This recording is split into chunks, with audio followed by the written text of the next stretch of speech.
At an inn in a very cold place, a group of people drank and talked about a crazy man who ran like a wild animal across the battlefield. They said he was a mercenary, but acted like he didn't care about dying. Whenever he finished a fight, he disappeared and appeared in another one. They commented that he didn't value his own life, which seemed interesting, especially because, at the end of each battle, he always said it was a shame he was still alive. If there were ever a war involving the Empire, that man would surely be there. Many believed he fought more for revenge than for money. One of those present became curious and asked his name. The answer was that, according to rumors, he was a prince from a fallen kingdom and seemed to be just looking for a place to die. At that moment, a knight approached a man with a sad, tired, and empty expression. He said the only way he had found to keep going was self-torture. That man was Yuri Briol, the third prince of Briol. The name Briol had become dishonored, stained by the ruin of a kingdom. It was then explained what had happened 10 years earlier. In a random casino, Yuri Briol, also known as the Lucky One, the only survivor of a fallen kingdom, was betting everything he had. At only 18 years old, he was winning repeatedly, which caught the attention of Hernando, a court mage, who was impressed and asked how he was doing it. Yuri simply replied that he was just lucky that day, that he wasn't doing anything special. Gradually, the other players gave up and left the place. Yuri, however, asked to double the bets. Hernando warned him it was better to leave, because if they stayed any longer, it would be too late. Then someone approached and said he should have run while he still could walk, asking if he really thought he would get away after deceiving them. They accused Yuri of cheating. He asked if they knew who he was. One of them replied that,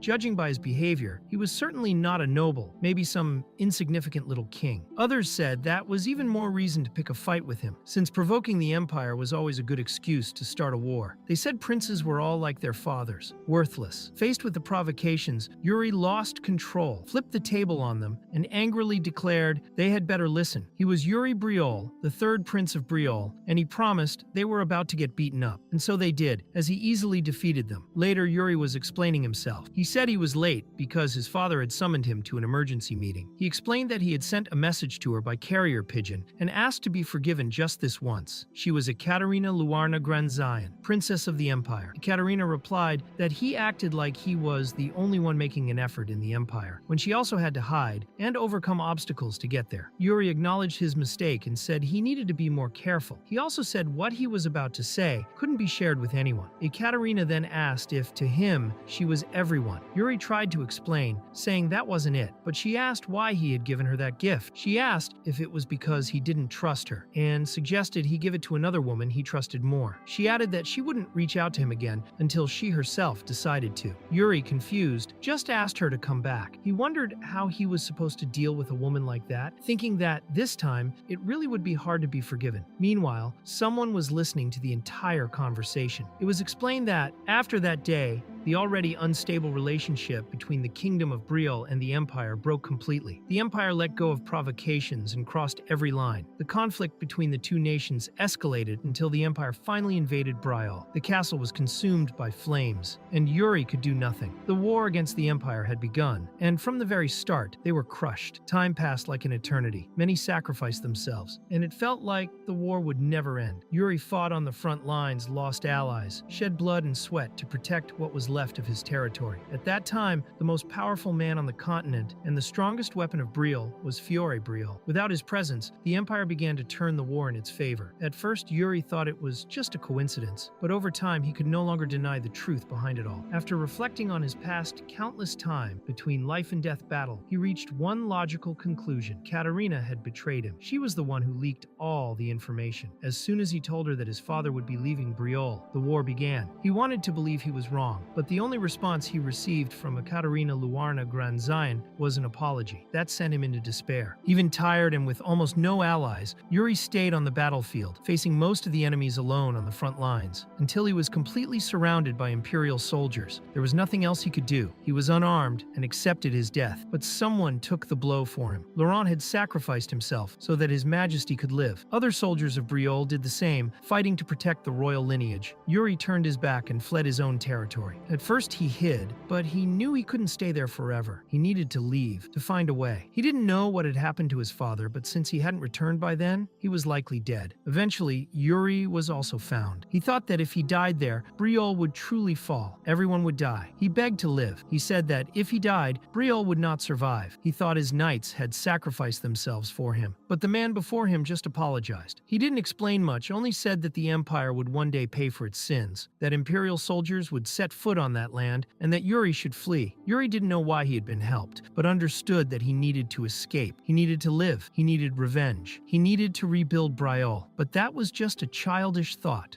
A distant dream. Reality was much more cruel. Everyone had died, and he couldn't understand why all that blood had been shed. He couldn't even imagine the reason. At that moment, all he did was punish himself. But one day, someone would show up to truly kill him. This was the legend of the Prince of a Fallen Kingdom. He was searching for a place to die. He always threw himself into the most dangerous battles, risking himself with extreme tactics. The knight watching him concluded that his solution had been self-torture. He said Yuri didn't deserve death. He knew exactly who was standing before him. It was Yuri Betrayal, the third prince. Yuri thought everyone who knew about his past was dead. The knight then revealed that it was all his fault. The fall of the kingdom had been his fault. This man was Laurent. Yuri recognized him by his voice, even though he clearly remembered seeing him die right in front of him. Laurent repeated that everything had been his fault. The kingdom fell because of him. No heir remained to rebuild the throne. It was Yuri's fault that the kingdom had lost its honor. Yuri thought the man before him was a ghost, someone who should be dead and had come to punish him for his sins. When he was stabbed, Yuri thought that dying like that wasn't as good as he had imagined. He thought he would feel something different. In reality, he realized he was punishing himself even in the moment of his death. But then he remembered something his father had once said. The successors of Betrayal never abandon their honor, no matter what happens. At that moment, Yuri woke up in his bed. As a child, it was clear that this was the work of regression. What else could it be? A sad and dramatic story like Game of Thrones? A story about death and survival? No, this was a story of new beginnings. Beside him was his father, asking if he was all right. He could hardly believe his son had slept for 3 days straight. Yuri thought he was seeing another ghost. His father should have been dead. He concluded that he had ended up in hell. In a way, it made sense. For someone who always put honor above all, hell seemed like a fitting destination. He was sure his father had lived a decadent life, but Fiore Betrayal simply slapped him across the face and asked what he was talking about, calling him a brat. Yuri commented that his father was still mean, even in hell, saying he should reconsider his behavior after all. It wasn't too late yet. However, something surprised him. He noticed the beautiful landscape around him, the leaves gently falling, and then he realized that there was no one else there. None of the demons he saw in life, no fires of hell, no sinners. Everything was peaceful. Yuri tried to understand what was happening, but before he could reach any conclusion, he passed out again. This was Yuri Betrayal, now back to being 13 years old. At first he thought it was just a dream or some sort of deja vu before death, because no matter how tired he was, he couldn't wake up. The memories, the events of his life, everything began to repeat exactly as before, and little by little, he began to accept it. Yuri finally understood he had gone back to the past. To the spring of the year, he turned 13. He had been given a new chance. Early in the morning, someone came to wake him up, as he had asked to be called at that time. It was time for his sword training. As soon as he opened his eyes, he got up quickly and began to change clothes, but his maid, Ina, said he could take it easy as he needed to wash his face first.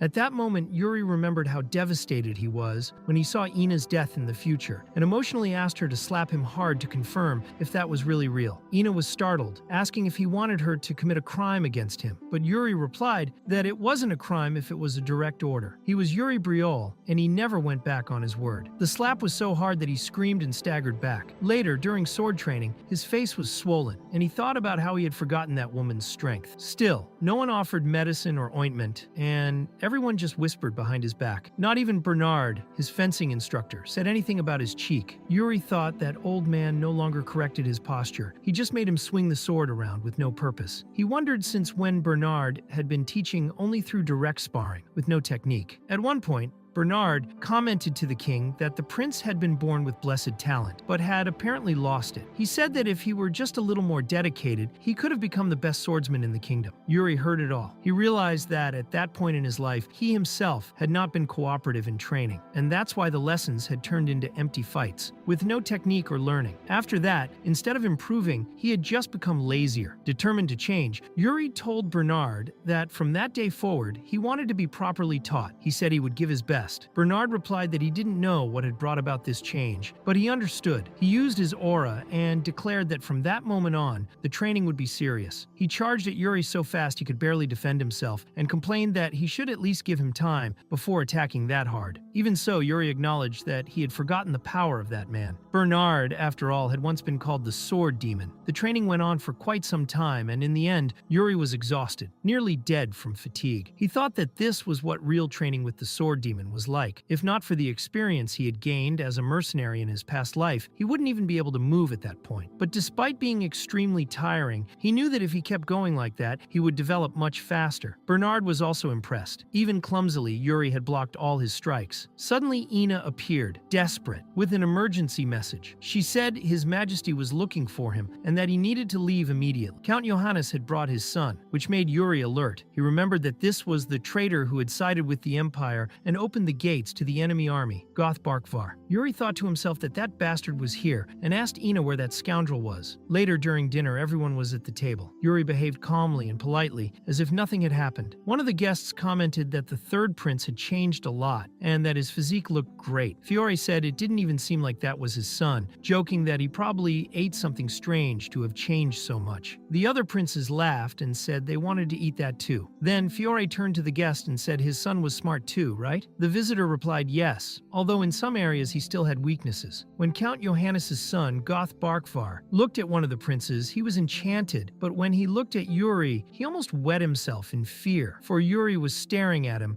with a deadly gaze. The second prince noticed the tension and asked Yuri if there was something between him and that boy. Yuri whispered that yes, that boy had betrayed him, stabbed him in the back. The second prince then asked if he would let that slide, reminding him that he was the third prince, Yuri Betrayal. Yuri thought that boy always pretended to be polite, noble, and honorable, but had always been rotten from the beginning. He finally revealed his true look. Yuri concluded that a good beating might straighten that boy out, and that it would be for Goth's own good, to prevent the past life from repeating. He remembered that, in his previous life, he had fought Goth at exactly that same moment, and now this had become a great opportunity. Later, Yuri threw a wooden sword to Goth, saying he knew he was decent with a sword. Goth confirmed he had some skill, but asked why Yuri wanted to know that so suddenly. Yuri replied that this kingdom was no place for narrow-minded knights. Goth responded that he was still just a child, not even a knight. Meanwhile, the second prince simply watched everything. Yuri replied that even so, he was destined to become a knight who would serve that kingdom. Goth admitted that, technically, that was true. Yuri then declared that for that reason, he was challenging him to a duel, and charged at him with brutality. Goth managed to block the first strike, but Yuri kicked sand into his eyes. Goth protested that this wasn't part of the knight's code, but Yuri ignored him, dropped his sword, and went for hand-to-hand combat. With a kick, he knocked Goth down like a sack of potatoes, completely overpowering him. While holding him to the ground, Yuri recalled that in his previous life, Goth had betrayed his own father's honor by passing information to the Empire that led to Betrayal's downfall. He said that Goth's father was a respectable knight and a great count loyal to the king, and asked why Goth thought a position like that existed, what its true purpose was. Yuri understood that Goth only wanted to survive, but in this life Betrayal would not fall. Goth replied that it was a difficult question. Yuri concluded that there would be no more knights with weak convictions in that army, and that included himself. He rephrased the question. He wanted to know why Goth's father was a count, and who had given him that power. He said that regardless of the situation, Goth needed to understand what that represented and reflect on the words he had just heard from a prince. Goth replied that he would, and then walked away. The second prince, who was nearby, said that it wasn't bad at all and admitted that Yuri fought very well. Yuri asked if he thought he would lose, and the second prince replied that yes, he did. He also said that he no longer knew what to think of Yuri, since he had always been the biggest troublemaker in the kingdom, as well as the greatest gambler. Yuri stated that he would no longer live like that he would leave that kind of nonsense behind. The second prince was even shocked, asking if he had hit his head somewhere. Later, when the sun was already setting, Yuri was still training with his sword. He had spent the whole day at it. Bernard praised the effort and said they could stop there, but then got serious and said it was time for Yuri to learn a mana technique. Yuri asked if Bernard would teach him his own method, but Bernard said no. He said he would teach him the best method for someone of royal blood, the Betrayal method. This was a refined method with a perfectly balanced energy flow, efficient and excellent. Yuri thought that in his past life, he had mastered the Betrayal method, almost reaching the peak of the technique, even though he had only been a mercenary. Bernard asked if he was considering something else, and Yuri replied that he was just reflecting. He then asked Bernard to recommend someone from the royal guard for him, someone who might might not be very skilled yet, but had exceptional potential. Yuri believed there was another technique he hadn't learned in his past life. Bernard thought for a moment and said that if he was looking for raw potential, the best name was Jared. Yuri only knew Jared superficially. In his past life, he had met him at the end of the war. Jared's skills were so mediocre that it was surprising he was still alive at that point. He was such a pathetic knight that he barely seemed to have undergone any training. But even so, Jared had once said that if he could go back in time, he would train like he was in hell. Yuri thought that guy had incredible natural talent, but had never refined the gift he had received. When the war finally arrived, both of their swords were rusted. Determined to change that fate, Yuri decided to find Jared, his potential knight, because he thought it was time to knock some sense into his head. Later, he went to the knight's training center, saying he was just there to check on how everyone was doing. One of the knights replied that they were all working hard and giving their best. Yuri acknowledged that it was true, since the Knights of Betrayal had always been very dedicated, but he specifically asked about Jared. The commander pointed to the corner of the field and said that the recruit was over there. That was when Yuri saw the problem. What Bernard had said earlier made perfect sense. Improving one's skills during training is essential, but Jared was only swinging his sword mechanically, without any real effort. That was why he had become a rusted sword in the future. Yuri asked Rosso for a wooden sword, saying he wanted to practice with one of the knights. Rosso agreed, but warned that he himself would face Yuri, who then replied that he wanted to fight that lazy guy over there, referring to Jared. Later, everyone had gathered to watch the duel, including the commander. The knights warned the rookie to be careful since he would be facing the prince. Yuri said he was tired of hearing that Jared had great potential as a knight, and wanted to see with his own eyes what kind of warrior he was. Jared accepted the challenge, and Yuri asked him not to disappoint him. Yuri advanced quickly, and to everyone's surprise, Jared managed to block the first strikes. The knights commented that Jared's movements were precise and sharp, but even so, the prince was doing very well against him. Jared soon noticed something strange. Yuri's attacks had an unusual consistency. The distance of the blows was always exact, and the boy's skills were far above average. It was as if he perfectly matched Jared's fighting rhythm. Yuri thought it was all boring, as it was still just a basic performance. He decided to pick up the pace, making his strikes stronger. Even so, Jared managed to keep blocking, showing excellent reflexes, even dodging and countering some attacks. Still, it wasn't easy for him, which was unexpected from a child. When Jared moved to counterattack, Yuri barely managed to block all the strikes. Even with the experience of a past life, his body was still that of a child, so he didn't expect to win, but at least wanted to give Jared a hard time. At the right moment, he delivered a strike that almost disarmed Jared, broke through his guard, and hit his shoulder. The other knights were impressed that he managed to do that. Yuri asked if Jared was holding back, and he replied that he wasn't, but he found it all very strange. He thought he was pressuring Yuri, but then he found himself surrounded by faster and more precise attacks. One blow nearly hit his neck, but he dodged just in time. Irritated, Jared decided to use his mana control technique even against a child, and everyone was shocked by that decision. Even so, Yuri managed to dodge, though a piece of his hair was cut. Everyone said Jared was crazy and asked if the prince was okay. Yuri replied that he was fine since fights always ended like that, and told Jared to pick up his sword again. Putting a bandage over the wound, Yuri smiled and said now it was getting fun, so there was no reason to stop. The next exchange of blows was much more intense, with heavy strikes from both sides. Jared realized the prince was very different from him, because Yuri was pushing himself to the limit, raising the level of the fight to the maximum, using everything he had. In the middle of the battle, Jared felt his blood boiling, something that had never happened, not even when facing a stronger opponent. He began to wear down Yuri's guard, and understood that this young prince was awakening something inside him. At a moment of advantage, Jared dodged a blow and found an opening for a counterattack. His downward strike was so strong it split Yuri's sword in half. Yuri then declared it was over, Jared had won, and acknowledged that he only managed it because he used a mana technique. Even so, Yuri said he had learned something important from him, and thanked him. Jared replied that he should be the one thanking, as he had never seen a fighting spirit and obsession as strong as Yuri's. He wondered how someone so young could have such determination. Seeing Jared silent, Yuri asked why he was standing still after making the prince bleed. He said it wasn't the time to stand there, so Jared went to get something to treat the wound. Yuri took the opportunity to collapse from exhaustion, while the other knights commented on how amazing it had been. At that moment, the captain of Betrayal's royal guard, Sanid, approached, observing the situation with interest to understand exactly what had happened. A few days later, Jared was walking around the area when he encountered Yuri again, the third prince. Yuri asked him to come along, saying he had something to show. Jared replied that he needed to train, but Yuri asked if he had finally fixed his mindset, since he owed him that. As he had to repay that debt, Jared agreed. Yuri thought that finally Finally, Jared had some motivation, though it still wasn't enough. But for now,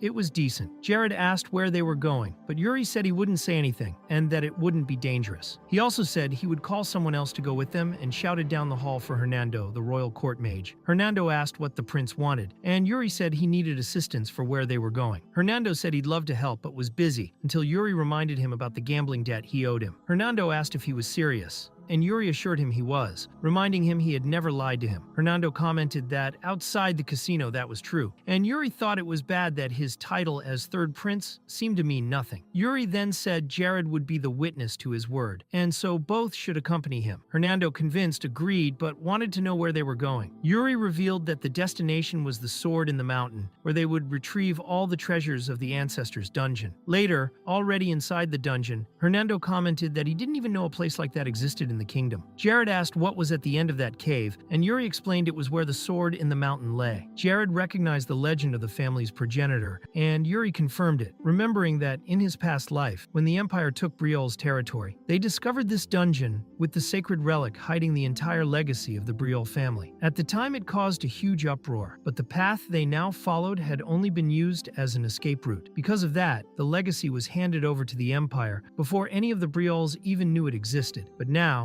Yuri had a second chance. He knew everything, was no longer in a hurry, and would not flee like in the past. He would move forward, see the relic with his own eyes, the legacy of the Briol ancestor. As they crossed a shadowy corridor, they reached a kind of clearing. Hernando noticed the path led straight into the mountain, and asked where the prince got the key to that door. Yuri thought he wouldn't say, but he knew it was hidden in the study room, just like in his past life. Back then, he paid the price for not using the knowledge he had, but now he was making the most of everything. Along the way, Hernando got injured by sharp branches that were like rose thorns. Yuri warned them to be careful, saying that they just needed to follow him closely to avoid getting hurt. As Yuri walked ahead, Hernando called Jared and asked if the prince had eaten something strange recently. Jared replied that he also found his behavior odd, but Yuri told them both to hurry up. Hernando commented that the prince's temperament hadn't changed much. Then Yuri suddenly stopped and asked for silence. He had sensed a wolf pack nearby and warned that they were moving in a group, which made it impossible to tell how many there were. Jared asked how he knew that, and Yuri replied that he had read it in a book. Hernando, surprised, just asked how come Yuri had read a book. Yuri said the wolves hadn't noticed them yet, so they just had to move slowly and carefully. But as always, Hernando stepped on a dry branch, giving away their position. He tried to apologize, but it was too late. A wolf lunged at him and his head was nearly torn off. Jared had to act quickly and cut the wolf's neck before the worst could happen. Yuri commented that he didn't do too badly, but the problem was that this attack had drawn the attention of the alpha wolf, who was preparing to kill them all and was already howling to summon the rest of the pack. Jared told the two of them to stay behind him and imbued his blade with mana. When the wolves charged, he reacted fast enough to kill two at once. Hernando praised him, saying that was expected from a knight of the royal guard. Yuri agreed, saying that he did indeed have a lot of skill, but that still wasn't good enough, as there were many wolves left, and Jared was already beginning to show signs of fatigue. Yuri then commented to Hernando that his father didn't trust the magical abilities he had, but Yuri believed he could have improved. Hernando asked if the prince wanted to see the full power of a battle mage, and without waiting for an answer, summoned several fireballs. Jared, confused, only understood what was happening when he saw a fireball coming straight at him, but he managed to move in time, and the explosion hit only the wolves. Later, despite the delays caused by all those setbacks, they finally reached the peak of the Sword Mountain. Jared looked around and asked if that place was really the destination, since there didn't seem to be anything there, let alone a sacred relic. But Yuri knew it was the right place. He was sure of it. He said they just weren't seeing what they were supposed to yet. Soon after, he spotted a small glowing stone and told the others they needed to pull it out. Hernando, exhausted, complained that the mission was too hard for a mage. When they pulled the stone, they saw it was embedded in the hilt of a sword. It was indeed the sword of the mountain. Hernando noted that it looked brand new, as if it had just come out of the forge. Engraved on the blade was the word guilty. Jared asked if that was the founder's relic. Yuri replied that no one could be certain, but at that moment, the entire mountain began to shake. Yuri said they would find out soon enough, and the ground gave way. They all fell into a massive underground cavern. Curiously, the place where they landed had a large crystal with a magical aura. Jared was almost in tears as Yuri had landed right on top of him. Luckily, Jared had used his mana technique to protect himself. Yuri said it wasn't a bad landing. Hernando, on the other hand, wasn't even dirty, as he had floated down using magic and commented that the place was deeper than he imagined. Yuri, annoyed, asked if the court mage had really ignored the prince's safety just to protect himself. Hernando replied that it was an emergency, and he didn't have time to think clearly. Suddenly, Hernando heard a strange sound, and turning around saw something that left him speechless. It was a ghost. Yuri told him to stop changing the subject, but then also turned and saw the same thing. In front of them was a Death Knight. Yuri knew that kind of enemy well, and told Jared to get up. Since Jared was feeling lazy, Yuri had to kick him to wake him up. Jared, still dazed, asked where they were, but when he looked ahead and saw the Death Knight, he panicked. Even so, he drew his sword and stood in front of the prince, saying he would deal with the enemy. Yuri thought he wasn't too bad, since he reacted quickly. He remembered that, as the name suggested, a Death Knight was someone who had returned from the dead. When an experienced knight died and became one of them, they became even stronger than they were in life. However, Yuri stated that this one wasn't dangerous. He could feel that it was only guarding the dungeon, and showed no hostility, especially toward him, who had the founder's blood. And indeed, when Yuri approached, the Death Knight didn't attack. He simply drew his sword and stabbed it into the ground with no intention of fighting. Hernando, impressed, commented that it looked like his head had been split in half. Yuri told him to watch his mouth, and Hernando tried to correct himself, saying he was referring to the hair. Suddenly, the Death Knight said that Yuri's attitude was condescending, just like his. Yuri, confused, asked who this person was,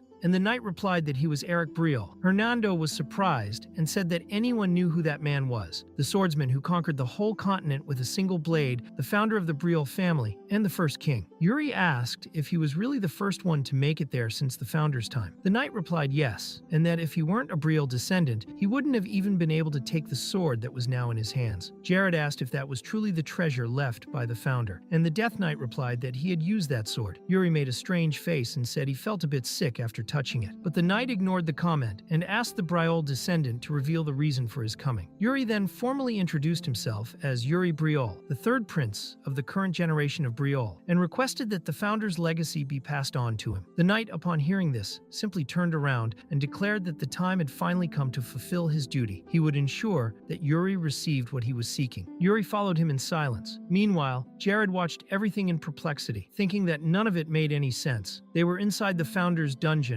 carved into the mountain, and they were speaking with a Death Knight. He had never imagined something like this could happen in his life. Yuri interrupted his thoughts by asking why he was standing still, and at that moment Jared had a vision of his past life. He remembered a conversation with the prince himself and thought he was hallucinating, seeing meaningless things. Soon after, he returned to reality and decided to follow the prince. The Death Knight approached the large crystal in the center of the cave and sat in front of it, and the crystal began to glow intensely. He said he hoped all of this would be worth it. In the next second, Yuri opened his eyes in a completely different place. He had no idea where he was and saw a figure approaching. He asked if it was the founder, but quickly realized it was not human. It was a faceless, colorless, humanoid creature that immediately tried to strike him with a sword. That creature could use mana, more specifically a mana method. It began to touch its own chest and its blade, guiding the magical energy with precision. Yuri realized it was showing him how to use that power, as if it were a practical training session. The creature was inviting him to try, and Yuri wondered if he was supposed to copy the movements in the middle of that strange fight. He thought his ancestor must have been crazy to train someone who had not yet mastered a mana method. But then he understood. That was one of the best teaching methods. Real practice in combat. Only someone with a second chance in life could truly take advantage of it. He then managed to use mana through that method and caught the creature's attention. With his blade imbued with energy, still unsure of what he was doing, he launched himself into combat. Yuri thought he needed to become stronger, because soon the Empire would grow more ambitious and try to conquer the kingdom again. This time he would destroy the Empire completely. He would not make the same mistakes as before, and the swordsmanship of Eric Briol, his ancestor, would lead it all. He would absorb this legacy no matter the cost. He and the creature exchanged blows with smiles on their faces, like two warriors satisfied amidst the battlefield. Later, Jared woke up in the castle's training grounds. His hair was singed, so he realized it had not been an ordinary dream. He felt that something was hiding in the shadows. When the figure finally appeared, Jared came face to face with a doppelganger, a copy of himself. It was probably a test left behind by the Death Knight. Jared asked its name, and the copy answered Jared, just like him. It said there was no point in trying to escape destiny, because he would never truly become a royal guard. It claimed that his real desire was to live a quiet life, far from the third prince, because the closer he got to him, the more miserable his life would become. Jared took a deep breath and thought that if he were his past self, he would have agreed. But that boy, Yuri, had lit a flame within him. He replied that the copy knew nothing, because it was only a shadow. He said that a sword, once thrust, cannot be pulled back, no matter how much you think before striking. The more you think,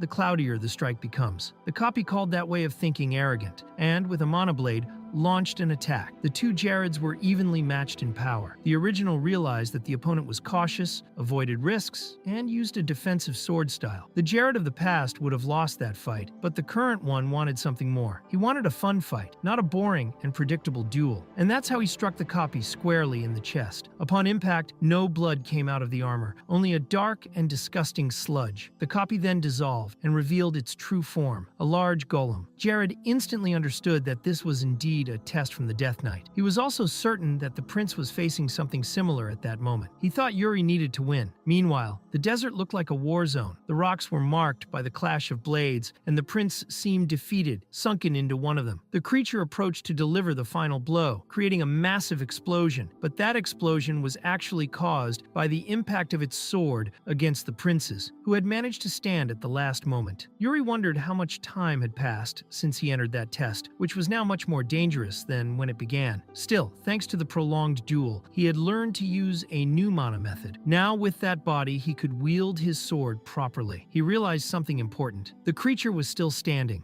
untouched, but its sword was almost completely destroyed, and in the next second, it turned to dust. Right after that, everything around them began to disappear. Not just the creature, but also the space they were in. Yuri understood that time had run out, and silently gave thanks for the lesson. Slowly, he opened his eyes and returned to reality. Both of them were already awake. Jared was standing, and the Death Knight commented that they had a good dream. Yuri asked what exactly that had been, and the knight explained that it was a plan left behind by Eric, as he knew that eventually one of Briol's heirs would show up there. Yuri thought that, in his past life, the Sword Mountain had been completely destroyed, which had prevented any member of the Briol family from reaching that dungeon and receiving the test left by the founder. He asked if the founder used mana methods, but the knight replied that he did not. That method had been Eric's final legacy, the result of all the knowledge he acquired during his travels and battles. He was the first to master the so-called pure method. Yuri asked why that power had not been passed down directly to the heirs, and the knight explained that the dungeon only opens at the right moment. The fact that it had opened now meant that it was time to use that power, but the exact reason should be discovered by Yuri himself. When he asked the name of the method, the knight replied that it was called Soul Fracture. Then he asked the third prince to kneel to receive the elder's legacy. When Yuri did so, the knight placed his hand on his head and told him to never fear any enemy, to act according to his convictions, and to fulfill the duty of the Briols until the end of his life. Before disappearing, the knight pulled Yuri's hair and ordered him to remember that firmly. A Briol never abandons their honor, even if it means their own death, for that is the duty of a Briol. The next morning, he was abruptly awakened by Ina, who flung the window open. She commented that he must be tired since he had returned late the night before. Yuri replied that he had gone to visit the royal archive in the palace. She asked why so suddenly, and he said he was looking for a specific document. Among all the family's historical records, he found a note saying, "The founder had a brother, a man who had abandoned his honor and was completely erased from history, not even leaving behind his name. That man was the Death Knight he encountered, the true owner of the sword he now carried." Interrupting his thoughts, Ina said he needed to change clothes immediately because His Majesty was looking for him. She didn't know the exact reason, but said that after meeting with Hernando, the king had called for him right away. Yuri grew concerned, remembering that, upon leaving the dungeon, Hernando had said he would report everything to the king. Yuri asked if that was really necessary, and the mage replied that it was. Yuri thought to himself that he really had done it. Later, he met with Fiore, and his father said that not only had he left the palace without permission, but he had also found the secret dungeon of the founder, hidden within the Sword Mountain. Yuri confirmed, saying it happened by chance. His father asked if he could control the sword he now wielded, and Yuri answered yes. Fiore approached and commented that he had heard his son had changed a lot in recent days, as said by Ina, Bernard,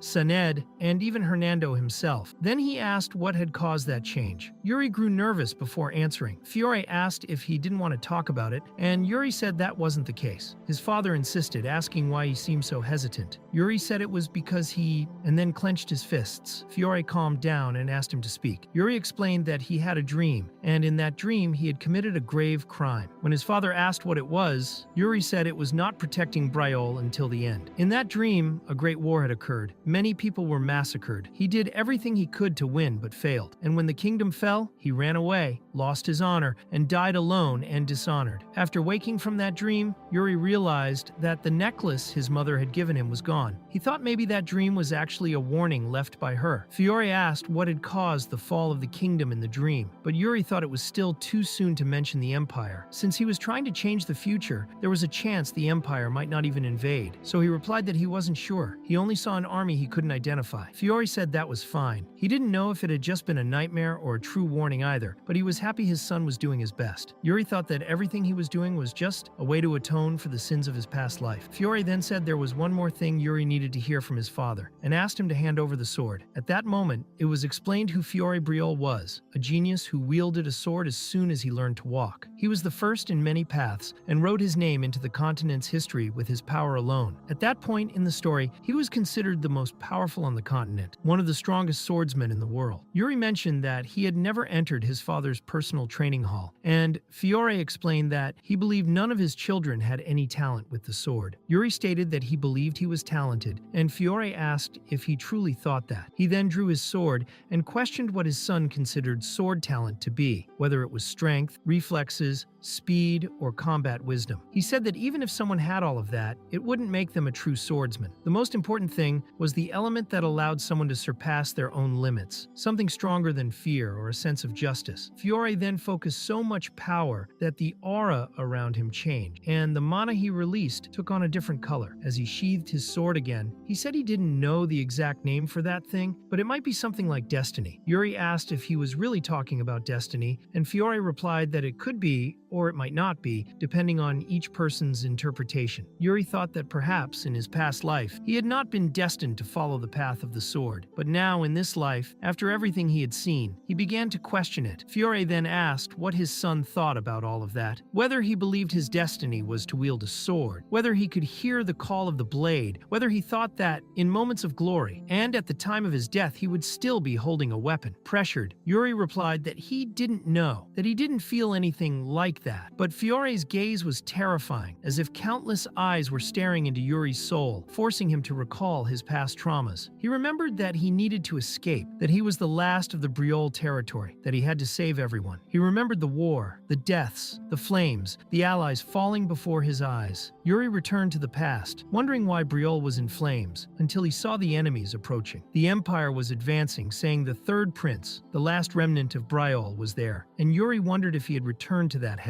When one of the soldiers rushed to kill him, he had just enough reflex to block and kill him. The scene repeated itself, with the soldiers of Briol sacrificing themselves so the prince could escape. Yuri questioned whether all of it was just a dream. Was Briol truly destined to fall like that? He told himself he couldn't let it happen again. Instead of fleeing, instead of retreating, he firmly gripped the sword of guilt. He remembered that he had made a vow, a duty to fulfill. He was no longer afraid of the enemies, even while surrounded by them. He knew he had to carry Briol's burden to the end. He then infused his sword with mana and began to kill all the enemies. It didn't matter who appeared in front of him. He defeated them without mercy, cutting off heads and destroying the Empire's soldiers. They said he was a zombie, someone who was already dead but didn't know it yet. But Yuri declared that a descendant of Briol never abandons their honor, even in the face of death. He carried that duty to the end and walked straight into certain death without showing fear. At that moment, his father Fiore woke him from the trance by asking if he could hear his voice. The first thing Yuri said upon waking was something about his army, but when he looked around, he saw nothing. Fiore explained that it had all been an illusion, but Yuri was still trembling and sweating because it had felt incredibly real to him. Fiore then said that, in the end, he had been mistaken because his son was indeed a great swordsman, not only talented but also carrying a sense of duty. Yuri said he had made his decision and wondered why his father suddenly looked so serious. He thought that maybe Fiore believed his son would die the moment he stepped into battle, so he tried to reassure him by saying not to worry so much. After all, he was a genius, but his father's response was a direct punch to his face. Later at the training center, Yuri showed up to train with Bernard, now sporting a large bump on his forehead. Bernard asked who had created that masterpiece on his face, and Yuri replied that it was his father. Bernard commented that even if Fiore had gone a bit overboard, it didn't mean that day's training would be easy. Yuri said he was ready, but upon reflection he realized that Bernard only stayed in Briol because of a duel promised with Fiore. Yuri then asked if Bernard remained in Briol because of the promise promised duel with his father, and Bernard confirmed it. Yuri asked if he would still stay there if he knew the duel would never happen, and Bernard replied that he probably wouldn't. Yuri thought he was rather cold about it, but Bernard explained that if Yuri showed him something convincing, such as the swordsmanship of their ancestor Eric Briol, he might reconsider. Yuri asked if he wanted to learn the technique of the founding king, and Bernard said yes, because it piqued his interest. Yuri replied that he couldn't teach that technique. Bernard said it didn't matter if he hadn't fully mastered it. He had already expected that. Yuri admitted he was right about that, but explained that wasn't the reason. Using his mana, Yuri said that what he used was his own sword technique, called One with the Mana, also known as Soul Fracture. Bernard said he had never heard of anything like that before, since mana methods were usually created to enhance sword techniques, not to be the technique itself. Yuri explained that was exactly why he couldn't teach it to Bernard. He would only be able to absorb half of its essence. Still, Bernard said it was fine, that receiving half a technique was enough for him, and that he would remain in Briol as long as Yuri kept teaching him. He believed that even with only a part, he could achieve great results. Yuri thought that man was truly confident, but that was a good thing, and said it was a deal. So they began their training. Bernard asked Yuri to demonstrate his technique, of course, by fighting him. But before that, Bernard revealed that he had withheld one last thing. He said that, in fact, he was going to stay in Briol anyway, because His Majesty had requested that he continue serving for another 10 years. Yuri was furious upon hearing that, and Bernard teased him by asking if he wasn't going to attack him for that, saying that in that case, he would strike first. Still recovering from the emotional blow he had just received, Yuri charged at Bernard in rage, asking why he had only said that now. When the sun was setting, Yuri rested in his room, thinking that the future was changing. A new future, different from the one he had seen before, where Briol did not fall. The simple fact that Bernard remained in Briol, even without any grand feats or notable achievements, was already proof of that. Yuri knew that changing the future was an overwhelming responsibility, but he was determined to do it, little by little. This time, he would stop the Empire's advance, no matter what he had to face. At that moment, Ina appeared, saying she agreed with him, but that this time, he couldn't go looking for trouble. Yuri stood up and asked why she was saying that, and Ina explained that every day he got himself involved in some kind of problem. She warned him that the next day he had an important meeting with the Senate, and that His Majesty had demanded his presence. Yuri had no idea about it and complained, saying it was nonsense. Ina replied that the meeting would be held in the morning and that nearly all senators would be present. She firmly held Yuri's hand and asked him not to punch any of them in the face, no matter how difficult or irritating they might be. Yuri said it was fine and promised he wouldn't act that way again. The next morning during the Senate meeting, Yuri thought Ina had been right because he really wanted to punch that man. That man was Duke Chitari, who argued that it wasn't proper for the prince to learn a mana method that had not yet been approved. Yuri thought they were supposed to be discussing the management of the kingdom, but it was clear that the room had become a place where the king's authority was being challenged. In that moment, he understood why his father disliked participating in these meetings. Chitari stated it would be much better if the prince learned the traditional method of the Briols. One of the senators asked how an unapproved method could have been created by the founding king, and Chitari asked how he could be so sure of that. The other senators reacted, saying Chitari was now doubting the prince. Chitari replied that he wasn't doubting, only expressing concern for Yuri's future. Yuri wondered if the whole discussion had been started just to determine which mana method he should use. He said he was touched, overwhelmed by so much concern, but he thought to himself that in his past life, Chitari had been a cowardly traitor who hid behind the empire. To him, that man's words had no value. Chitari turned to Captain Sanad and asked what he thought of the situation. The captain responded that he couldn't reach a conclusion yet, as every mana method had its pros and cons and also varied depending on the individual. Chitari seized on this response and said that even the captain of the royal guard was uncertain, claiming the method was too dangerous. He insisted that the prince should give up and choose a safer method like everyone else. One senator corrected him, saying that Sanad hadn't expressed an opinion, only stated facts. Still, another senator supporting Chitari insisted it was the same thing, reinforcing the idea that the duke was just concerned about the prince. The senators began staring at each other in silence, and Yuri realized the situation was far from good. Two of them openly agreed with Chitari, and Yuri understood that a conspiracy was forming among the senators. It was clear that Chitari was gaining the upper hand in that environment. It was explained that when someone begins practicing a mana method, it is still possible to switch to another method as long as there's no deep bond formed. However, because of what Yuri had experienced during the battle with the Death Knight and the illusion, the soul fracture had already embedded itself into his mana core. He knew he couldn't explain all of this openly, so he would have to omit certain facts. While he was considering how to respond, one senator stated that Yuri's words were convincing but not enough, so he wanted to share his opinion too. This man asked how many in that room had ever fought an orc. His name was Baron Calcio Arancia, and the senators involved in the conspiracy exchanged glances, trying to understand who this man was that was ruining their plans. Not even Jatari knew him. Calcio introduced himself as a free baron, and Jatari questioned whether a baron even had the right to sit at that table with senators. Calcio replied that he honestly didn't want to be there either, but Count Sidor, the guardian lord of the Betrayal border, had sent him in place of his usual representative. Yuri recognized the name. Sidor was known as a true soldier, loyal to the territory, someone who had spent most of his life on the battlefield. He never attended noble meetings and always sent a representative, even for Senate sessions. Everyone wondered why he had sent Calcio personally. Calcio said Sidor hadn't given a clear explanation, but now, watching several nobles playing at being politicians, he finally understood why he had been sent. According to him, the type of mana or method used didn't matter on the battlefield. Whether it was from the Empire, from Betrayal, or from the Ancients, it was all irrelevant. In the end, what truly mattered was the user. Then Calcio asked what the prince thought of that. Yuri replied that, as the third prince of Betrayal, he saw no reason to consider it controversial to master the method left behind by the founding king. Despite all objections, he would continue training with that method. Calcio said that if the prince himself had chosen to follow the founder's path, then who were those irrelevant nobles to oppose it? According to him, everything they said were just the words of people who had never held a sword in their lives, and Yuri had to hold back from laughing at that. Jatari said those words were insulting, and Calcio apologized, explaining that his family wasn't very good with etiquette. After all, when you fight orcs every day on the border, you lose that kind of formality. Then he repeated the question, how many there had ever fought an orc in their lives? No one answered. Calcio then asked if the senators really believed the monsters cared what mana method a knight was using. One of Jatari's allied senators argued that even so, the prince was very young and might not make the best decision. Yuri responded by asking whether it was worth, over a single wrong decision, abandoning his current method and restarting all his training. He questioned whether the senator even knew that doing so was impossible in his case. Calcio commented that it seemed the prince would not change his mind. Then he asked directly what the senators intended to do, whether they wanted to force the removal of the mana method from the prince's core. The senator replied that that wasn't what he meant, and Calcio followed up by asking what exactly was the purpose of the entire discussion then. Calcio asked if the prince agreed, and Yuri was beginning to like him. Calcio commented that they could be discussing truly important matters, but instead, they were sitting there stressing out over nothing, as if the people from the royal capital had too much free time. Jatari was irritated by the provocation and replied that it was very rude. In response, Calcio said that the border had been very quiet lately, but when he mentioned that, someone asked if quiet to him meant thousands of people dying every day. It seemed Jatari had no idea what was happening. The daily reports indicated that soldiers were dying so that nobles like him could sit there and enjoy the perks of nobility. On the very day Calcio had left, 4 men had died, and he said that he himself had to cover the bodies of the comrades he used to have breakfast with every morning. He stated that orcs never rest. They live to fight, kill, and massacre. After that, everyone went silent, not knowing what to say, while Yuri reflected on the orcs, since Calcio was so insistent on that point. Yuri remembered the border issues with the Duchy of Klein, and how when Betrayal went to war with Klein, the orcs took advantage of the situation to invade the territories and cause great damage. He then asked Calcio if the orcs' movements had changed, and Calcio replied that yes, they had been acting suspiciously in recent times. Yuri asked about the Duchy of Klein, wanting to know if part of their army was still stationed at the border, but Calcio explained that those forces had recently retreated. Yuri then asked about the state of the border cities, and Calcio said they were completely devastated, with survivors being enslaved. The situation was terrible. Yuri suspected that something was very wrong there, possibly a civil war, and commented that the Duke's third son might be causing trouble. The people present were confused by that comment, and Yuri, realizing he had said it out loud, ended the meeting by saying that was enough for today. Jatari tried to say something before he left, but Yuri cut him off, saying that debating which mana method he would use was a waste of time compared to more urgent issues like Klein's situation and the orc threat. He asked them to stop acting like rebellious teenagers throwing tantrums. Meanwhile, at an inn in the territory, Calcio contacted his lord through a communication device. He confirmed the rumors that the third prince had completely changed and remarked that the boy seemed truly promising. The lord instructed him to investigate further if necessary and to keep an eye on Yuri, saying he would get in touch again soon. When the call ended, Calcio remarked to himself that the place was actually quite peaceful, considering he was used to the chaos of massacres on the frontier. Shortly after, he saw a hooded figure walking through the streets and suspected it was the third prince. Something strange was happening. That night, it really was Yuri, hooded and accompanied by Hernando. Hernando said he had found a more discreet location, just as the prince had requested. His heart was racing because he loved these nighttime escapades, remembering how he used to get into trouble when he was younger. He admitted that back then he had been a real delinquent, but nowadays he had a reputation to uphold. Yuri replied that Hernando could leave if he wanted to, but Hernando refused, saying he couldn't leave him alone. Walking around with a prince at night in secret was practically rebelling against the kingdom, and he wondered which was worse. He asked where exactly they were going, and Yuri said they were heading to the casino, the largest illegal casino in the capital. Hernando was stunned, unable to believe what he had just heard. Hernando pointed out that Yuri had said he had stopped doing that kind of shady thing, but Yuri replied that he wasn't going to do anything bad. He didn't even explain what he was going to do. He just asked if Hernando knew where the casino was. Hernando didn't know, and Yuri explained that he wasn't going there to gamble. It was all for the good of Betrayal. Hernando found that hard to believe, but said that if Yuri wasn't going to get punished for it, then fine. He would guide him to the casino, even though he was more excited about it than he should have been. As they walked, Yuri thought about his past life. Among the people of Betrayal, there had always been those who left the biggest impact. There was the mustached man with loads of money who had ties to the underworld, the business titan who founded the most successful merchant guild on the continent, and finally, the legendary assassin who took control of the underworld, spreading fear and eliminating the former leader, Goryo, who now held that title. At the casino, Goryo greeted them by saying it was an honor to have such a distinguished guest as a prince in his establishment. Yuri replied that he assumed everyone there already knew who he was, and Goryo confirmed it, saying that a visit from the royal court mage and third prince was something even he couldn't ignore, which was why he had received them personally. Yuri said that had been a wise decision, since he wasn't there to gamble, and Goryo clearly knew that. Goryo then invited them to sit and talk. Later, Hernando, surprised, asked what he meant by saying they weren't there to gamble. Yuri hadn't even told him that, but simply told him to stay quiet. Goryo commented that if Yuri wasn't there to gamble, maybe he was looking for a loan. Yuri replied that actually he wanted to invest money. Goryo suggested that perhaps he was trying to create his own private fund, and remarked that the fact he was handling this with the king of the underworld instead of a capital bank showed that Yuri had very high ambitions. Yuri responded that the interrogation had gone far enough, and that wasn't part of their agreement. Goryo admitted he had been rude, but Yuri said not to worry, since in the end,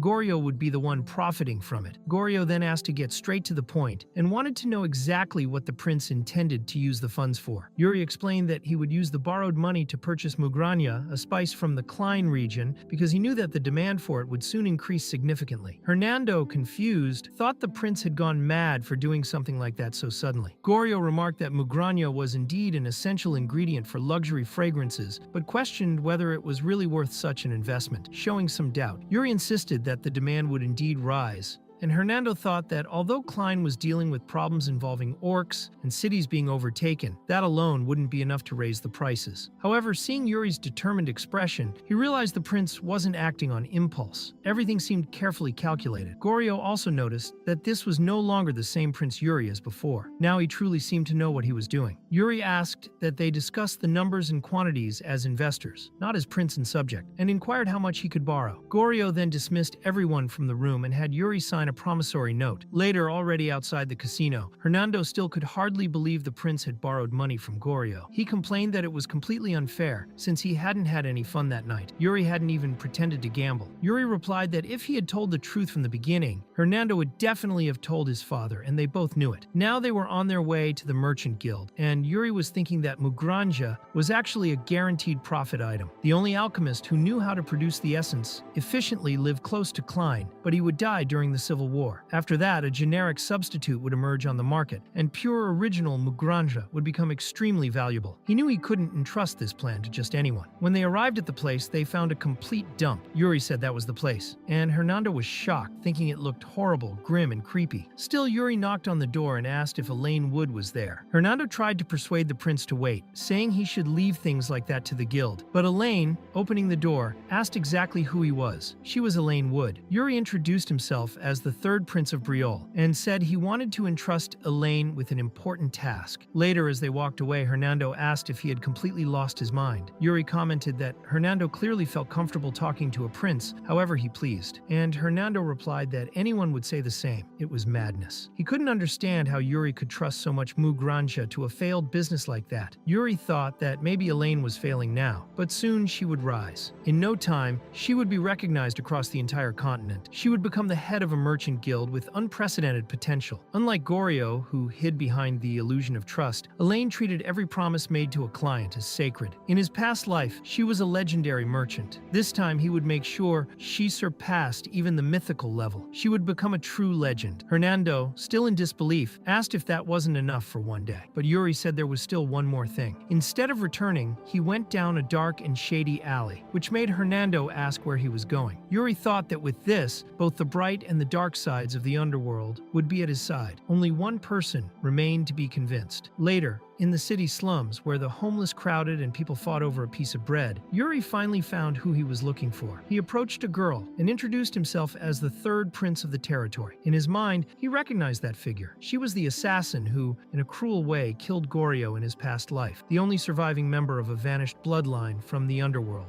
Asana asked what exactly a prince was doing there, and Yuri replied that she didn't need to be so cautious around him, as he had only come because he thought he could help. He then asked Hernando to hand over what they had brought, and Hernando gave her a pouch full of money. Yuri noticed there was a child behind Asana, and remembered that, in his past life, Asana had borrowed a large sum of money from Goryo precisely to treat that child's illness. However, the moment she made that deal, her life was ruined. She ended up following the path of assassination, but eventually was recognized for her skills. Yuri's goal was to prevent that from happening again. Yuri told Asana to take the money and bring the child to the temple for treatment. Asana asked what he wanted in return, and the prince replied that he only wanted something that would make her remember who he was and what he had done. After that, he left with Hernando, who asked why he had given a bag full of money to a beggar like her. Yuri answered that it was just an investment in the future, as he had now connected with the three people he would need. There was only one last thing to do, so he asked Hernando for another favor. Yuri asked what exactly Hernando had seen in the tomb of the founding king, and Hernando replied that he saw bets, lots of bets. He said he had gambled in a casino and that his life was a gamble. Yuri found that concerning, but simply told Hernando to keep everything that had happened that day a secret. However, the next morning, Hernando was giving his report to the king, who said he had heard that he had gone out with Yuri the night before, and asked him to tell everything that happened. Hernando replied that he was convinced by the third prince to leave the palace with him, and that they went straight to the biggest casino in the capital. Fiore asked if Hernando had gambled there, and he confirmed that he had, saying that was all they did. He also said the prince was terrible at card games and lost all the money he had. However, Hernando thought about everything that had happened after that, remembering that the prince had taken money from Goryo and given it to a merchant and also to a beggar. He knew he couldn't simply tell the king that, especially since he had promised to keep it a secret. So Hernando just said that the prince had walked through the streets to see how the people lived, and that he was interested in the reality of the common folk. Fiore asked if he returned after that, and Hernando said yes. And that was everything. Fiore seemed thoughtful about the answer, and asked if Hernando would go to the ball. He said yes, and Fiore commented that he thought Hernando wasn't interested. Hernando replied that people changed their minds and that it had been a long time since he last danced. The next morning, Yuri was back in training, taking quite a beating from Bernard. During training, Yuri commented that Bernard was quite popular, as the maids wouldn't stop looking at him. He also said there would be a ball, and maybe one of them wanted to invite him, but he already had a guaranteed partner. Bernard, however, said he wasn't really interested in that, and preferred to return to the topic of sword technique. He said Yuri was right, that there really wasn't a definitive form to that technique, and Yuri replied that he had already said so, because the secret was to move according to the flow of mana. Bernard said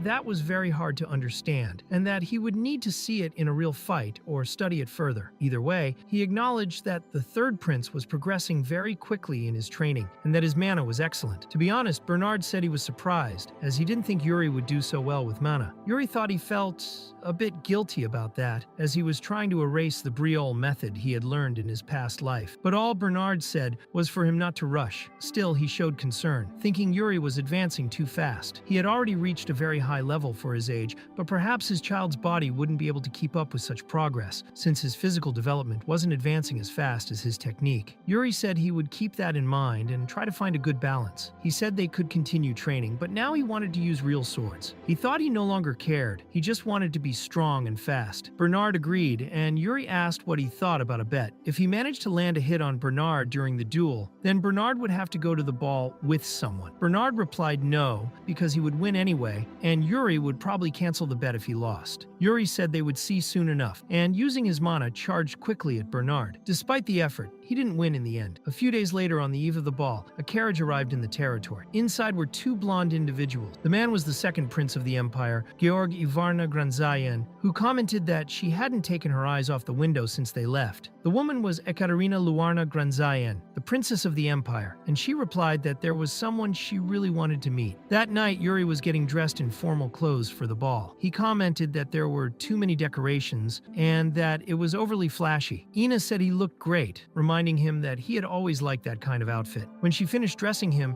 Yuri asked if she could dance a bit with him to practice, since he didn't have anyone else. He noticed she made a strange expression and asked what it was. Ina replied by asking if he wasn't going to step on her foot on purpose. Yuri assured her he wouldn't, and when he pulled her to dance, told her to follow his lead. Ina asked if he was messing with her, but admitted he was actually a good dancer. Yuri asked who she had danced with so much, and she said she was quite popular in the village where she lived, but had never danced with someone so short before. Yuri told her to wait and see, that he would grow and she would bite her tongue. Right after that, she stepped on his foot and said it was an innocent mistake. When she stepped again, she said they were still mistakes. Later, at the ball, everything was very beautiful and elegant. The king of Betrayal, Fiore, watched everything from the throne, especially his three sons. Yuri then noticed that Count Sador was also present. Last time, only Calcio Arancia had attended, but now Sador was there as well. He also noticed that the first prince had glasses hanging from his clothes and asked if his eyesight had worsened, but his brother said it wasn't serious enough to worry about. Soon after, it was announced that a very important person was entering the ball. It was Georg, the second prince of the empire. Fiore personally greeted him, thanking him for the visit, and Georg replied that he was the one grateful for the invitation. He had brought his sister, and when Ekaterina introduced herself, Yuri was fascinated by her beauty, just like in the past. However, he thought that all those dreams, that beauty, and that love were shattered. He decided he could no longer get close to Ekaterina, not after what had happened. He would not make the same mistake again, even if she seemed interested. Later, people were settling in and talking. Yuri noticed that, as expected, Cedric had already found a dance partner, or rather, several. He was very kind and danced with as many women as he could, and they were all enchanted by him. Compared to him, Yuri had only Ekaterina. The second prince invited her to dance, and Yuri thought he was a failure,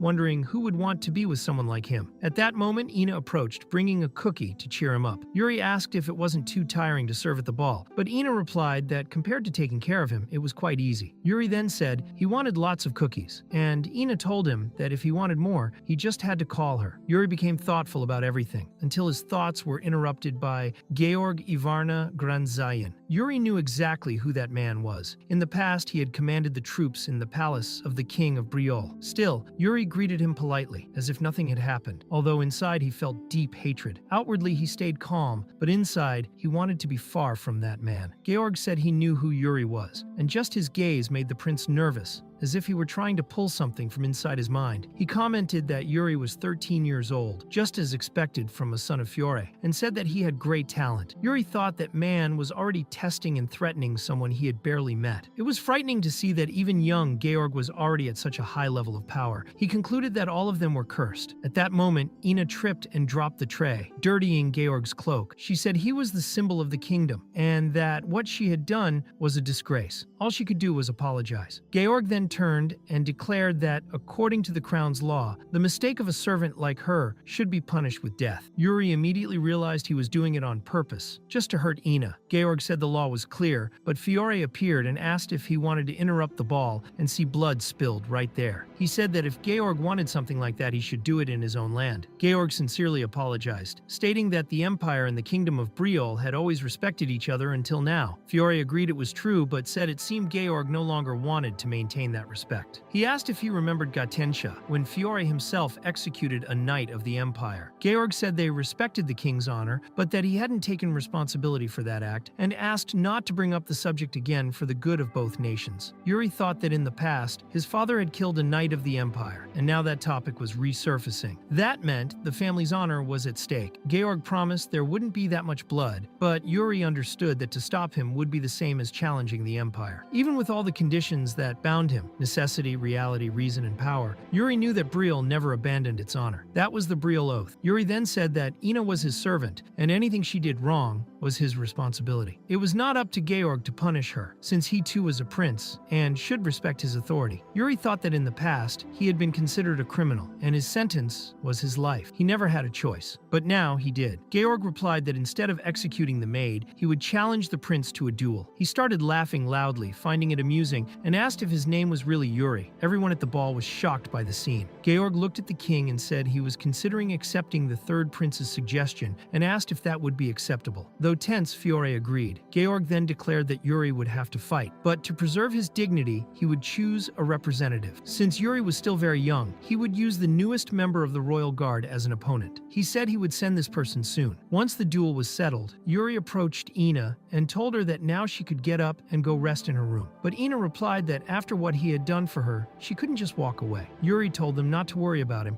and the other maids took Ina to the dormitory. On his way back to the ball, Yuri ran into Ekaterina, but he thought that no longer mattered, so he turned and walked in the opposite direction. Later, while walking through the dark corridors, he met one of his brothers and asked what he was thinking about at that moment. Yuri explained that he couldn't just let Ina die, and the prince commented that his little brother was too kind. Yuri thought it had been a long time since he received that kind of affection from his family. The first prince then asked if he wanted help, saying that the person he was going to fight probably wouldn't be as weak as Georg had promised. Yuri replied that he knew that, and also knew that his brothers were worried about him. The prince said then he didn't need to explain, because he would handle it. Yuri said there was no need because he had started it, so he would finish it himself, though he knew his brother always did everything he could to resolve things when he set his mind to it, and that was why he trusted him. He asked how the ball was, and the first prince replied that it was a mess, and that he could rest. Yuri thought that in his past life, if Briel hadn't fallen, the first prince certainly would have made a great king. In this life, he wanted to live to see what kind of reign his brother would have, and that's why he would fight to make it happen, no matter what he faced, because he would fight for a better future. The next morning, Yuri was already prepared for the duel. Everyone who had been at the ball was there watching. Hernando commented that the third prince was about to duel, and asked the captain what he thought about it. Sand replied that the opponent's energy was very stable, that he was very skilled with the sword, even without being a knight yet, and that the Imperial Guard was indeed very talented. Even so, he was a bit worried about Yuri, but Hernando, smiling, told him to take a look, as Yuri was just stretching with complete calmness. According to Hernando, there was no reason to worry, because Yuri clearly wasn't worried at all. Then it was explained that the title of Great Mage was one of the highest ranks in the Magic Tower, one that no one had ever reached. This title could only be granted to someone who had discovered the origin of magic. Among the spells of that level, there was one that allowed the user to glimpse the fate of a person, or even the fate of the world. This spell was called Fate-Revealing Magic, and in this world, only Hernando would ever reach that level. However, at that moment, he found himself losing money to a child. It was the first time that it had happened since he acquired the spell. He wondered if it was just a coincidence, or if Yuri truly could predict every move of his opponent. The truth was that the boy was very good, and Hernando couldn't read anything about his fate. The only thing Hernando could see was the illusion of the Sword Mountain. He saw a black-haired boy who grew up carrying the symbol of Betrayal, and even in the face of bloody battles and massacres, he kept wielding his sword against the enemies. The vision ended in collapse and despair. After seeing all that, Hernando realized that the story, which once seemed like a mere coincidence, actually revolved around a single point. After observing all the recent actions of the prince, who had changed a bit in personality, Hernando became convinced that the spell could really be used on the boy. The only problem was that Prince Yuri was someone without a destined fate, and that was why he was smiling, because there was no reason to worry. Yuri said he was ready and asked how long the little knight would keep swinging his sword in the air like he was swatting flies. Georg asked if Yuri did not want more time to prepare, but Yuri replied that he was always ready. Another knight also declared he was ready, so Fiore himself decided he would start and act as judge for the duel. They prepared for a few seconds, and when the duel began, Yuri was the quickest to act, not only hitting the knight but also drawing blood. Then the two exchanged heavy blows. The knight was able to counterattack, but he did not land any truly impactful hits on Yuri, whose face was already cut. Suddenly, Fiore called for Hernando and asked what he thought would happen. Hernando, observing the duel, saw that Yuri was being hit but responded with strength, continuing even while wounded and showing determination. He replied that honestly he did not know. Fiore reminded him that Hernando himself had said his arrival in Betrayal was guided by the heavens, and asked if it was time to leave the territory. Hernando replied no. Fiore said it was good he would not leave, and Hernando said he was flattered to be welcomed so well, even as a mage. Fiore warned him that excessive modesty could bring misfortune. Hernando asked who he thought was stronger, the Imperial Guard Knight with his heavy sword and piercing eyes, or Yuri. Fiore replied that he thought the opponent was stronger. Hernando said he had been thinking the same. He reflected that he had come to Betrayal because of divine signs, and believed the person who could change the fate of the world was the most powerful being on the continent, someone who was sitting beside him. But since that person had not yet drawn his sword, he thought there was no reason to stay in the territory. Hernando thought maybe he should leave, but upon seeing that duel, he realized that time had passed. He decided to stay. When Yuri seemed defeated, he gripped his sword more firmly and declared that it was enough to test his opponent, and that he would now end it all at once. The opponent noticed that Yuri had suddenly become much faster, and the attack almost sliced his neck. The knight thought he would die at that moment, and everyone around was shocked by what they saw. Even the captain was left speechless, barely able to believe it. At the last moment, Yuri turned the sword, and what was cut was not the knight's neck, but his sword. Yuri overpowered him, ending the duel. When the knight admitted defeat, everyone celebrated the third Prince of Betrayal. Hernando thought the divine signs were right. He had found someone who was truly worth it. Life became death, and death became life at the tip of the third prince's sword. Fate, which had already been written, was changed by that boy. Now, every step he took defied the will of the heavens. To Hernando, Yuri was someone outside the fate of this world, someone who had transcended the bonds of destiny itself. He stood and applauded, recognizing how incredible Yuri was. He thought he did not know what lay ahead, but he knew that boy would change the world's future. 5 years passed after that event. A young maid believed she could quickly finish all her tasks, but she was overwhelmed, not knowing how to do everything at once. If someone saw her running around, she would be in trouble. And that was exactly what happened. A prince caught her and asked if she was new there. When the maid saw his face, she realized he was one of the princes. Trying to remember what she had been instructed to do in such situations, she thought that the piercing gaze and heavy steps could only mean he was the third prince. Nervously, she tried to respond, saying she had something to do. The prince asked the maid if she had some kind of manual teaching how to work there, and if it did not say she should avoid crossing paths with royalty. He said that he would personally teach her that day. But before he did anything, someone called out to his brother. When the maid heard the voice, she recognized who it was. She saw someone dressed lightly, calm, walking with ease and always carrying a sword. She thought that he was the real third prince. Yuri appeared and asked if his brother was bothering another maid again. Later, Yuri was eating some delicious cookies. When he confronted his brother, the brother replied that he was not bothering anyone. As a thank you, the maid had given him the cookies, and it was indeed a tasty reward. But Yuri soon returned to more serious thoughts. He had already reached the so-called unarmed state, a stage where a mana method user no longer needed a sword to be dangerous, as they could create a dense layer of mana around their body. Yuri had already achieved that level. He reflected that it had been 5 years since his regression after being killed by Lohan's sword, and he knew that his peaceful days would soon come to an end. People were probably already talking about him. Later, Yuri went to a place where a heated discussion was happening. The guard at the door was worried and informed him that the prince was being ignored because everyone was too focused on the conference. He suggested Yuri come back later, but Yuri refused and broke the door open using his mana method. He apologized for the excessive force, explained that he had knocked first, but since no one heard, he knocked a bit harder. The guard, surprised, asked if he really called that knocking on the door. Yuri turned to his father and said he wanted to join the conference. Then he sat at the table as if nothing had happened, completely ignoring the wind blowing from the broken door. One of the senators resumed the topic that had been interrupted, saying they did not have enough soldiers to support the Allied forces, and others suggested ignoring the Empire's request. This was considered irresponsible, as it could further damage the relationship with the Empire, and the discussion intensified.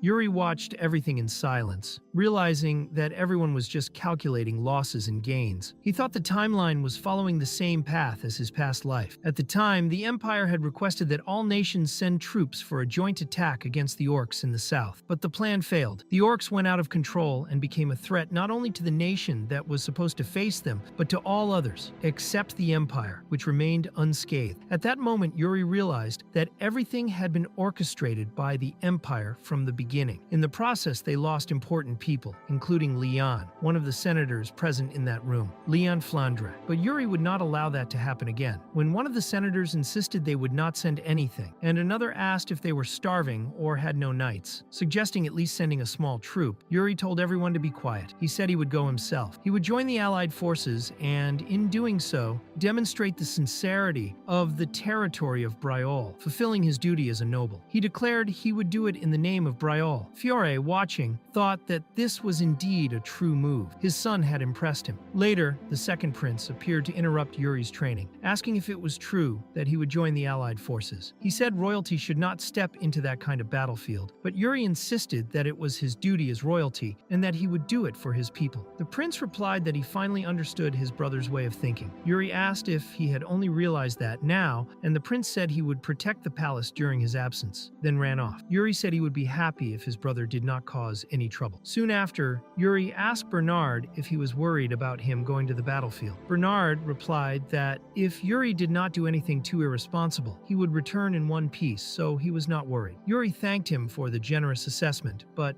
Bernard, now speaking seriously, told him to be careful, as the orcs were difficult to deal with and could be far more powerful than they appeared. He said that when an orc appeared with an army and a banner, he became an orc-val, a fierce, strong, and merciless enemy in war. Yuri said there was nothing to worry about because he had his own way. Bernard asked if he already had a plan, and before Yuri could answer, Ina appeared, even more worried than the second prince. However, her appearance was only a prelude to a visitor. Yuri turned to Bernard and said that of course he had a plan, and that this time it was something special. In the guest room, the one waiting for Yuri was Guillermo, the vice president of Elaine's merchant guild. Guillermo explained that Elaine was on a trip and could not come, so he had come in her place. Yuri asked if Elaine was still going on those trips on her own and told him to ask her to take a break from that. Guillermo said she felt good traveling, but assured him that he was not there to talk about her. He had obtained the item he mentioned last time. Yuri said he had done a great job. He had finally gotten the elementals. Guillermo asked if it was really that valuable, since to him they looked like decorative daggers. Yuri explained they were extremely valuable because they were artifacts imbued with ancient magic. Guillermo was terrified when he saw the dagger moving on its own, as if being controlled by telekinesis. Yuri reassured him, saying he was the one controlling it. Guillermo asked if he was really moving the daggers with his own mana, and admitted he did not know Yuri was that strong. Yuri jokingly asked what he thought, that he spent all day lying down doing nothing. Suddenly Yuri felt something strange, but said it was nothing and continued the conversation. He asked them to send a message to Elaine, asking how she was doing, and said that next time he wanted the report from the guild branch in the Empire, with as much information as possible. Guillermo replied that of course he would do that, and then asked to take his leave. Soon after, Yuri told the hidden presence that she could come out now if she wanted to. It was Azana, the assassin hidden in the shadows. Yuri asked what had happened with Goryo, and Azana replied that she had left the warning exactly as he asked, right on his bedside. Now Goryo was probably a little frightened. Yuri said it was a good move, since Goryo was always trying to get Elaine's money, and now he had been warned. Azana then asked if he really planned to join the Alliance army. Yuri confirmed that he did. Azana asked him to be careful, and Yuri replied that she talked as if he were going alone. He said she would go with him, that she could do it, and that she would have to keep up with his pace because he would not slow down. Azana replied that any place was like home to her and said they would be in touch later. A few days later, the day of Yuri's departure for combat arrived. The only thing the first prince told him was to be careful. Yuri replied that there was nothing to worry about, that he was invincible, and that the image of Betrayal would be etched on everyone's face. He said his brother needed to take a break from studying, or his vision would get worse. Then they hugged tightly. Yuri told his brother not to worry, that he would return. When the horn sounded, Fiore began the ceremony. The first to step onto the altar was Yuri. Fiore asked if he was nervous, and Yuri said no, because behind him was a good group. Every soldier he saw was a valuable life he had to carry on his shoulders. Yuri thought it would be impossible for them all to return alive, but he would fight to ensure none of them had a painful death, like in his past life. Fiore asked if he was sure he could do it. If he believed he could, then he had to endure what would come next. The king released his killing intent, and Yuri felt an immense pressure on his body, barely able to move. Instinctively, he knew what it was: death approaching slowly. He thought he would die if he tried to dodge it, but there was a way to reject it. He infused his entire body with mana and blocked his father's blow with everything he had. The king said he had done a great job, and Fiore said that would replace the letter of departure. He wished his son to make sure to return alive. Then Yuri raised his sword before his army, presenting himself himself as the third Prince of Betrayal, who would lead them all to victory. Thus began the march of the territory of Betrayal. Meanwhile, in a dark and shadowy chamber, there was an orc locked in a cell, furious. Sidor commented that they would meet again after 5 years, and said he was curious to see how the third prince would perform. Later, the army took a break on the way to their destination. People were drinking and eating, and Yuri found the atmosphere strangely quiet. He asked Raymond how far they had advanced, and Raymond replied that they were already at the entrance of Sidor, just short of reaching the first border city. After that, they would pass through a valley to reach the meeting point in Balshad. Yuri said their pace was good, and Raymond agreed. It was then that Yuri saw a shadow from the past appear before him. The zombie Roland Flandre, the one who had killed him in his previous life. Roland said it was an honor to finally meet him, and knelt before the prince. He stated that he had something important to say, revealing that he greatly admired Yuri ever since the incident 5 years ago. According to him, the third prince had become his idol. His father had told him everything,